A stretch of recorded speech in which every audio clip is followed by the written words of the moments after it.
Before we begin this podcast, please be advised that the following episode contains language that some listeners may find offensive and inappropriate. The opinions expressed by the host and guests are their own and do not reflect the views of the podcast producers. Listener discretion is advised. Welcome to Voices of a Killer. Today we are interviewing Lucky Stancliff from Mount Vernon, Missouri. Lucky's journey through the criminal justice system began with a first-degree murder conviction that you think would be the reason why we are speaking to him today. But he really did live up to his name and ended up on the outside after serving 19 years in jail. In this episode, we'll talk about the reasons that led him to where he is now, behind bars. We'll explore how a tough upbringing marked by hard treatment, tragedy, and a rejection of society led him to be one of the coldest killers we have interviewed on this podcast. However, his time behind bars has led him to become a different man. Will you condemn him or will you forgive him? It's time to find out the true story of Lucky Stancliff on this episode of Voices of a Killer. Hello, this is a prepaid collect call from Me. an offender at the Jefferson City Correctional Center. This call is from a correctional facility and may be monitored and recorded. To accept charges, press 1. Thank you for using Securus. You may start the conversation now. Hello? Hey, Lucky. So, Lucky, I talked to you before, and you did 19 years on a murder, got released, and then committed 2 more murders, and went back to prison. One of the things that makes me think of is when you're doing time for the first murder, you're doing that 19 years, you're probably thinking to yourself, man, I would do anything just to get out. You know, I would never do something like this again. Was that your mindset? Well, that's what I was trying to do when I got to Kansas City, yeah. Yeah. I got some job, and I was working at the jobs, yeah. Yeah. I want to figure out, what kind of person you are, where you came from. You said you were born and raised in Mount Vernon, Missouri? Yeah, outside of Mount Vernon, yeah. Yeah, which is between Springfield and Joplin. So who raised you as a child? I would say it'd be, anything, I think they was the parents of my mother. Most people know if that's their grandparents or not. How come you don't know that? We didn't really communicate. They just raised you and you just kind of took care of yourself? Or? I worked on a farm. All my life. And I guess my mother lived in California. Yeah. With a new husband and some other half-brothers and sisters I'd never met. What about because I went there. My dad he lived in Springfield when I tracked him down after I was 16, and he was a stock car racer and a pool hustler. I was a pool hustler at that time, too, and I raced cars. Yeah. So we had something in common, but we didn't spend much time together. He was married to his 6th wife, and I found out I had a whole bunch of half-brothers and sisters everywhere. So did you ever have any abuse growing up as a kid on that farm? Well, yeah. Sexual abuse? No. Just hard treatment. Treatment. You know, I was the outsider because my first name was Lucky, right? And my real father, his nickname was Lucky, you know. And apparently the grandparents that was supposedly the parents of his wife, which was my mother, apparently they didn't like him. Oh, so you kind of got the bad treatment because of the name? Yeah.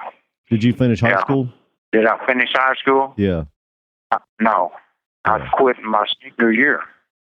Yeah. You got close. So at what point in time, how old were you when you finally broke loose of that farm and went off on your own? As soon as I was old enough to buy a car.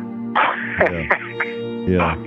16. Born and raised outside of Mount Vernon, Missouri, Lucky's upbringing was characterized by instability and hardship. He was primarily raised by his grandparents, as his mother lived in California with her new husband and other children. His father, a stock car racer and pool hustler, lived in Springfield and had minimal contact with him. This fragmented family structure left Lucky largely to fend for himself from a young age. Lucky's childhood involved hard labor on the farm and strict treatment from his grandparents.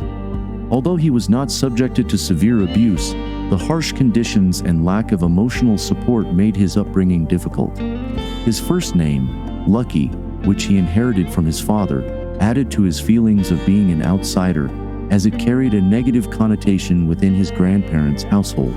Education was not a priority in Lucky's tumultuous life.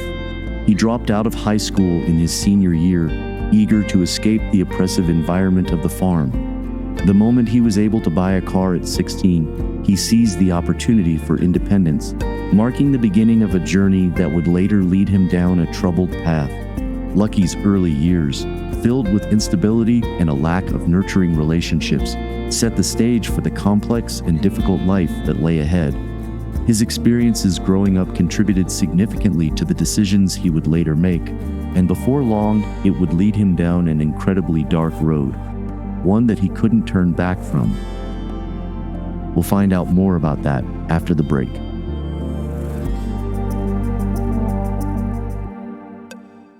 This first murder, who's the victim of that case? The first one was a victim of a guy that was working in a filling station on Interstate 44. And you robbed him or something? Well, they say I did, yeah. That's the one I didn't plead guilty to. So you pled not guilty and was found guilty? Right. What was it? Doesn't make any difference now because I've already done the time for it. Did you do it? Did I? Did you kill him? Yeah. You did? Yeah, they pretty much know that now, yeah. Yeah. I just hated life at that time. Real. Why did you hate life? The person I fell in love with, the first person that I ever loved in my life was a girl that I met after I was 16 and got a car and got out and running around. Uh-huh. She accidentally got killed. Oh, and I stopped believing in God at that point, sitting at her gravestone at night, looking at her picture on the gravestone and thinking about life. And there was nobody I wanted to kill any more in my life than I wanted to kill God, because he just killed one of the most innocent people on earth. Yeah. You were pretty upset and angry. That's right. The night that you were sitting on her grave, was that the same night that you went and killed this guy? No, it was later on. So later on, after you're kind of reassessing your wounds and things like that from this day. It was about 4 years later. Sure. Before I caught that murder. So 4 But years. I went all the way bad. After that. Yeah. Yeah. But no drugs, just really hurt over what happened? Well, it made me realize there was no such thing as God. Yeah. Do you still feel that way? I know there's no such thing. I mean, I have a great philosophy now. I have a very positive philosophy, and I write a log. I write a column every day. I take a word and write a column every day that's positive and productive and focused, and I put it out to the public, and it's a real positive thing. Well, let me ask you this: are you to where you're so angry at the situation of a loved one's death and being angry? Does that make it to where you want to just kill people? No, it did back then. Did you ever kill anybody besides that other person that no one knows about? Well, I can't talk about that. Well, that's basically saying yes. I mean, you might as well. I roamed around Dallas some. I roamed around different cities, Mad and killing? I don't know. Well, let me ask you this, Lucky. Do you have a parole date right now? No, I'll never be paroled. I have. So what do you got? I got 5 lives. I got 2 lives without parole. Okay, so you're not getting out. So there's either two things. You're bullshitting me right now, trying to act like you got other bodies out there, or you really do, and there's no reason for you not to tell me. So are you bullshitting me? About what? I mean, having other murders out there. Because that's kind of what you're alluding to when you say, I've roamed here and I've roamed there and I can't say, but I mean, usually it's just a hard no. Nope, I didn't do it. Okay, I don't have any other bodies out there. If you do have bodies out there, you feel like you shouldn't say anything? I mean, let me ask you this: people want. No, because it doesn't make any difference now. Well, it does, because people want closure. They want to know what happened to that person. Gosh, I never could figure. You know what I mean? It's just they want to know. No, there's nobody else anybody else can figure out on that. In his youth, Lucky experienced a profound and heartbreaking event that would forever alter his perception of life and morality. The first person he ever loved, a girl he met after gaining some independence, was tragically killed in an accident. This loss devastated Lucky, stripping him of his faith in a higher power. He vividly recalls sitting by her gravestone at night, grappling with immense grief and anger. In those moments of sorrow, he felt a profound hatred towards God, whom he blamed for the loss of his beloved. This existential crisis left Lucky in a state of emotional turmoil. He described a deep-seated hatred for life itself, feeling abandoned and betrayed by the universe. This emotional descent led him to a dark path, culminating in the murder of a filling station attendant on Interstate 44. Despite initially pleading not guilty, Lucky later admitted to committing the crime, driven by his overwhelming sense of despair and anger.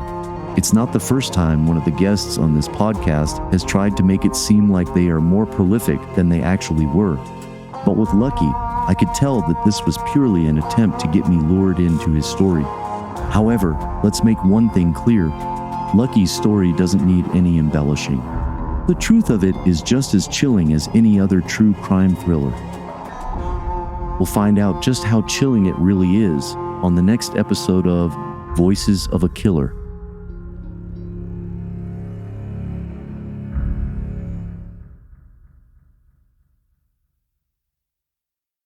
If you want to find out what happens next, right now, you can sign up at patreon.com/voicesofakiller. There you can find bonus content, early access, ad-free listening, and access to our chat community. So go to patreon.com/voicesofakiller to sign up now. Your support is what keeps us passionate about bringing these stories to you.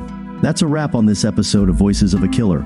A big shout out to Sonic Futures, who handled the production, audio editing, music licensing, and promotion of this podcast. If you want to hear more episodes like this one, make sure to visit our website at voicesofakiller.com. There you can find previous episodes, transcripts, and additional information about the podcast. Lastly, if you enjoyed this episode, please consider leaving us a review on Spotify, Apple Podcasts, or wherever you get your podcasts.